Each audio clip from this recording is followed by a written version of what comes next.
Salam, hər vaxtınız xeyir. Bu videoda biz MIQ sertifikasiya və qəbul imtahanına hazırlaşan şəxslər üçün coğrafiyadan miqyas məsələsi həll edəcəyik. Bu sual kifayət qədər mürəkkəb sual olsa da, elə də çətin bir sual deyil.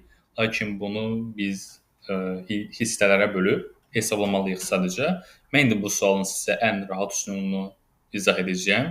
Lakin ilk öncə sizə qeydiyyat üçün əlaqə nömrəsi verim: 010 389 21 51. Əgər bizimlə birlikdə imtahana hazırlaşmaq istəyirsinizsə, coğrafiya fənnindən uğurlu nəticə göstərmək istəyirsinizsə, mütləq bu nömrə ilə əlaqə saxlayın. Hər birinizə uğurlar. İndi isə suala baxaq. Sualı oxuyuram. Səyyah meridian üzərində Cənub qütb dairəsində şimala doğru hərəkət edərək 2941,5 km yol getmişdir. Onun çatdığı paralel üzərində A və B məntəqələrinin arasında 2,5 saat yerli vaxt fərqi mövcuddur. Bu məntəqələr arasında miqyası 1/16 milyon olan xəritədə məsafənin 20,5 sm olduğunu bilərək tərifi hesablayın.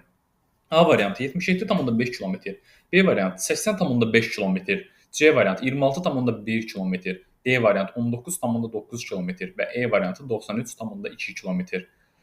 Dostlar, əslində bu sual elə də çətin bir sual deyil. Sadəcə mürəkkəbdir. Yəni bizdə çox verilənlər var və biz bu verilənlərin hər birini hesablamağa məcburiyyətindəyik. Ondan sonra görəcəksiniz biz məsələni necə rahat şəkildə həll edə bildik. İzah edək. Qeyd etdiyim kimi sual əslində o qədər çətin deyil. Sadəcə ən asan və yadda qalan yolunu indi mən sizə izah edəcəm. Sualı pillə-pillə həll edək. Yəni hissə-hissə oxuyaq sualı. İlk öncə nə deyir? Səyyah meridian üzərində Cənub qütb dairəsindən şimala doğru hərəkət edərək. Bu ifadəni başa düşək. Cənub qütb dairəsi neçə dərəcədir? 66,5 dərəcə. Bunu yadda saxlayaq. Cənub enliyi üzərində yerləşir.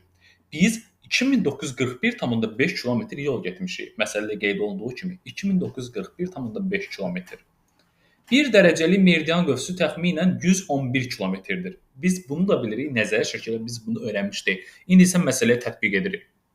Biz neçə dərəcə şimala doğru hərəkət etdiyimizi hesablamaq üçün bizə verilən kilometri 111-ə bölməliyik. Bizə 2941,5 kilometr hərəkət etdiyimizi demişdilər. Biz indi bunu 111-ə bölsək, cavabı 26,5 dərəcə verir. Deməli, biz Cənub qütb dairəsindən şimala doğru hərəkət etmişik və 26,5 dərəcə şimala doğru hərəkət etmişik. 66,5 dərəcə cənub enliyindədir və beləliklə biz 40 dərəcə cənub enliyinə çatdıq. Sualın ardına baxaq. Sonrakı cümləsində nə deyir sualın? Deyir ki, onun çatdığı paralel üzərində hara çatmışdı 40 dərəcə cənub enliyinə? A və B məntəqələrinin arasında 2,5 saat yerli vaxt fərqi mövcuddur. İndi isə bu cümlənin üzərində dayanaq. Yerli vaxt fərqi nə deməkdir? Ümumiyyətlə, iki qonşu saat qurşağı arasındakı dərəcə fərqi 15 dərəcədir. Bəs 2,5 saat aralarında vaxt fərqi varsa, bu dərəcələr arasındakı fərq onda neçə olur? Biz onda 15 dərəcəni 2,5 dərəcə vurmalıyıq. 37,5 dərəcəyə verir bizə. Deməli, biz 40 dərəcəli cənub enliyindəki məntəqədəyik. 40 dərəcəli enlikdə 1 dərəcəli qövsün uzunluğu 85,4 kilometrdir.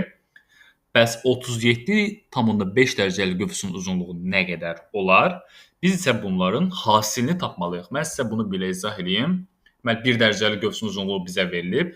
Necə bilirik biz bunu? 40 dərəcə cənub enliyi düzdür, biz əzbərləməmişik, lakin kürə formasındadır və biz Bakının yerləşdiyi enliyin neçə dərəcəli qövs uzunluğuna sahib olduğunu bilirik. Bakı da 40 dərəcəli şimal enliyində yerləşir, yəni bizim məntəqənin tam tərsində, sadəcə şimalında. Bakıda olduğu kimi 85,4 kilometrdir. Biz 1 dərəcə qövsü biliriksə, 37,5 dərəcə aralarındakı qövs fərqi nə qədər olar? Vurduq, 37,5 85,4 eləyir 3200,5 kilometr. İndi isə sualın ardını oxuyaq. Nə deyir? Tapdıq bu hissəyə qədər. Məntəqələr arasında miqyası 1/16 milyon olan xəritədə məsafənin 20,5 sm olduğunu bilərək tərifi hesablayın. İndi isə tərifi hesablamalıyıq. Tərifi necə hesablayacağıq? İndi isə həmin bu iki nöqtə arasındakı məsafənin real ölçüsünü tapaq və sonra da sualın şərtində tələb olunan tərifi tapaq. Biz real ölçünü çox asanlıqla tapa bilərik. Real ölçü miqyasın və xəritə üzərindəki məsafənin hasilinə bərabərdir. Gəlin ilk öncə ədədi miqyası izahlı miqyasa çevirək. Bizim ədədi miqyasımız 1/16 milyon idi. Bu nə deməkdir? Sonda biz əgər 5 ədəd sıfır silsək, bizə 1 santimetrə 160 kilometr düşdüyünü tapa bilərik. Bəs niyə 5 ədəd sıfır silirik? Bu sualın da cavabı maraqlıdır. Bu sualın ətraflı cavabını mənim çəkdiyim miqyas məsələlərinin izahı videosunu tapa bilərsiniz. Lakin yenə də qısa şəkildə deyim. 1 kilometr 100 min santimetr olduğundan 5 dənə sıfır silir və 100 min sonunda 5 dənə sıfır var. İndi isə real məsafəni tapaq. Real məsafəni necə tapırıq? Xəritə üzərindəki məsafəni vururuq izahlı miqyasa. Deməli 160-ı vururuq 20,5-ə bizə edir 3280 kilometr. Real məsafə 3280 kilometrdir. Tərifi necə tapa bilərik? Tərif tapmaq üçün isə xəritə vasitəsilə tapdığımız məsafəni, yəni 3202,5 kilometri miqyas vasitəsilə tapdığımız real məsafədən 3280 kilometrdən çıxmalıyıq. Çıxsaq neçə verir? 77,5 kilometr. Ümid edirəm sual cavab başa düşdünüz. A variantı etdi bizdə 77,5 kilometr. Hər birinizə uğurlar arzu edirəm.